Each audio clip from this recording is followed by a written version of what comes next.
दुनिया के बड़े नॉलेज हब में दूसरी तरफ ईश्वर रूप जनता जनार्दन का आशीर्वाद। अगेन फिर से मोदी जी बिहार आ रहे हैं और उनका आज का ये दौरा काफ़ी दिलचस्प होने वाला है।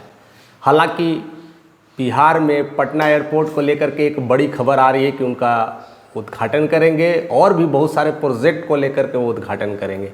यानी हर चीज़ों को लेकर के मोदी अभी एक्टिव है बिहार में। यानी बिहार एक ऐसा सेंटर ऑफ अट्रैक्शन है जिसको लेकर के प्रधानमंत्री मोदी जो देश के लिए है वो बिहार में बार बार आ रहे हैं और कुछ न कुछ सौगात देके जा रहे हैं। क्या वजह है?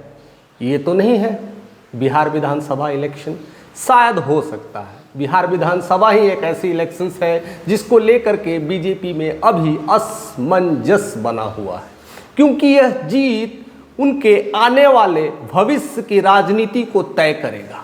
अगर वो यहाँ से हार जाते हैं तो भविष्य की राजनीति में भी संकट के मार्दल में भी बढ़ने वाली है आते हुए दिखाई देंगे। जैसा कि मौसम विभाग भी आज कह रहा है उनकी आज की रैली सफल होगी कि नहीं यह तो वक्त बतलाएगा। हालांकि बहुत सारी तैयारियां हो चुकी हैं, उनको आने से लेकर करके जाने तक की तैयारियां हो चुकी है। 32 जगह प्रोजेक्ट बनाया गया है, 32 जगह पंडाल बनाया गया है। आने को लेकर के आरती स्वागत है, यानी फूल माला से लेकर करके आरती कंगन तक उनके लेकर के सारे कुछ तैयारियां हो चुकी है। ऐसा दिलीप जायसवाल कहते हैं, यानी प्रदेश अध्यक्ष, बीजेपी के प्रदेश अध्यक्ष कहते हैं कि इंतजार कर रही है। प्रधानमंत्री जी 11 वर्ष में 52वीं बार आ रहे हैं। 50 ये सारी तैयारियां हो चुकी है।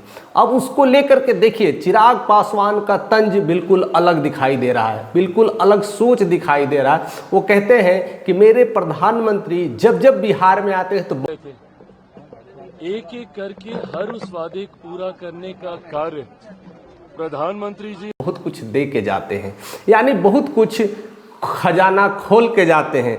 इसलिए उनका पूरी तरह से डेडिकेशन है बिहार में बदलाव, और पूरी तरह से प्रधानमंत्री का ये मिशन है कि बिहार को इस बार बदल के रख देंगे। और प्रधानमंत्री जी संबोधित करेंगे और जैसा मैंने कहा कि जो जो वादे प्रधानमंत्री जी, हमारी भी कोशिश है कि हम लोग इस तरह से रैलियां कर करके लोगों के साथ इकट्ठा होकर के लोगों के साथ जुड़ करके नए नई संवाद स्थापित कर करके हम अपने जो मुहिम है 225 प्लस का आंकड़ा को छू जाएं और बिहार में एक नया कीर्तिमान करें और बिहार के भविष्य की बड़ी बड़ी बातें करें।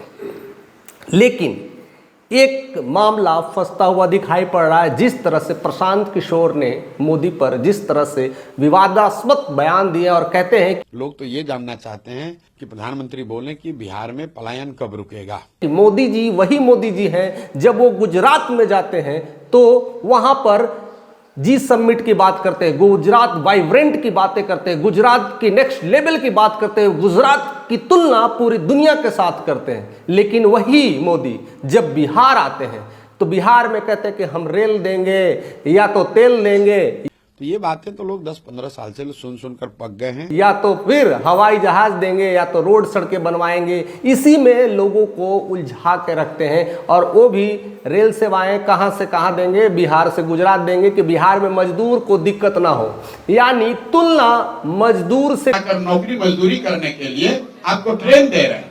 आप जितने पत्रकार बंधु लोग हैं जरा करते हैं। और ऐसा प्रशांत किशोर ने क्लियरली अपने एक्सक्लूसिव इंटरव्यू में कह दिया है। अब मामला तो क्लियर हो गया है कि सारा खेल बिहार के इस इलेक्शंस को लेकर के हो रहा है और इस बिहार को विधानसभा का इतना बड़ा वर्चस्व हो गया है कि सेंटर तक इनकी कुर्सी हिलती नजर आती है। और कहीं ना कहीं अभी भी नीतीश कुमार बाइकआउट कर ले तो सरकार धड़ाम से गिर जाएगी। तो बिहार आना लाजमी है, ज़रूरत है, और विकास उसकी तो बुनियादी ढांचा ही है। अगर ये भी नहीं करें तो शायद सेंटर में रहना भी उनके लिए मुश्किलात पैदा हो सकती है। तो ज़रूरत भी है और इसको लेकर के तंज भी कसे जा रहे हैं एक दूसरे। सच्चाई ये है कि आप ये नहीं कर सकते हैं क्योंकि नीतीश कुमार सही में मानसिक तौर पर स्वस्थ नहीं है। उनको पता नहीं। दूसरे के साथ ये सारी चीज़ें हो रही है। हालांकि उनके बारे में बहुत सारी चर्चाएं हो रही है कि आने वाला समय भी अभी कितनी बार वो बिहार के दौरा करेंगे, बिहार में बहुत सारा कार्यक्रम करेंगे। हालांकि वो सिवान में अपना दरबार लगाएंगे, उनका शुभारंभ होगा, वहाँ से लेकर के बहुत सारे कार्यक्रम होंगे। मौसम के सूचना के अनुसार वह कल ही आ चुके हैं और आज उनका दौरा है। देखते हैं कि मौसम क्या उनके सपोर्ट में है या उनको उस कार्यक्रम में पूरी तरह से जनसैलाब भर देंगे या फिर क्या होने वाला है और किस तरह से विपक्ष की नज़र भी रहेगी, किस तरह से प्रशांत किशोर का अटैकिंग मूड भी दिखने को मिलेगा। बिहार में आदमी कहता है जिए चाहे मर जाए अपना जात वाले को ही वोट देंगे। किस तरह से आरजेडी के कार्यकर्ता और सर्वेसर्वा तेजस्वी यादव भी उलटफेर करने वाले हैं। और ये जो भूजा पार्टी वाला जो लोग है ना, ये लोगों तो ईश्वरीय वरदान मिल गया, मुख्यमंत्री ऐसी अवस्था में है। राजनीति को एक नया संयाम देने वाले हैं और खास करके ये भी देखने को मिलेगा कि इस बार नीतीश कुमार जिस तरह से मोदी से मिलते हैं तो इस बार की प्रतिक्रिया कैसे होगी, इस बार की दोनों की जोड़ी कैसी दिखाई देगी, क्या वो भी अनमन वाली होगी कि या एक नया स्वरूप देगी या एक नई गठबंधन की प्रकाष्ठा लिख पाएगी, या फिर जिस तरह से चिराग पासवान कभी कहते हैं कि हम वहां दहाड़ेंगे, बिहार की 243 सीटों पर चुनाव लड़ूंगा, भी कहते हैं कि हम यहाँ पर ललकार लगाएंगे, और जिस तरह से नीतीश के गढ़ में ही वह बार बार घुसने की कोशिश करते हैं, उसको लेकर के अब मामला शांत हो जाएगा या फिर मोदी उनको समझाएंगे कि अब हनुमान जी अब शांत रहिए, अब हम देख ले हैं, हम आ चुके हैं बिहार में, अब कुछ करने की ज़रूरत नहीं है, नीतीश जी को मत छेड़िए। ऐसे बहुत कुछ मामले पर विचार होगा, मंथन होगा, क्योंकि अब सारा खेल 1 महीने के अंदर ही रचना है और इसमें अगर कुछ भी ऊंच नीच हो जाती है तो विपक्ष तो बैठी हैं एक दूसरे को ललकार लगाने के लिए, और आपस में यह जिस तरह से झटके पे झटके दिए जाएंगे, इसको लेकर के मामला खराब हो सकता है। अभी बिहार के लोगों में मानसिकता ये बदल रही है कि मैं वोट किसके दूं। अगर मैं बीजेपी के साथ हूं तो बीजेपी के लेकर के मैं वोट किसे दूं, क्योंकि मुख्यमंत्री ही नहीं दिख रहा है। तो इसको लेकर बिहार की जनता में असमंजस है। ऐसा कई लोगों से मैंने सुना है, लोग यही कहते हैं कि मैं वोट दूं कि नहीं दूं, और दूं तो हमारा मुख्यमंत्री कौन होगा। दूसरी तरफ नीतीश को दूं कि नहीं दूं, क्योंकि नीतीश कुमार अभी भी डायलेमा में दिखते हैं। वो फुल अंदाज में, रफ एंड टफ में जिस तरह से पहले नज़र आते थे वो नज़र नहीं आते हैं। शायद उसको लेकर के भी एक बड़ा समस्या है, लेकिन अभी लोग नीतीश कुमार को चाहते हैं।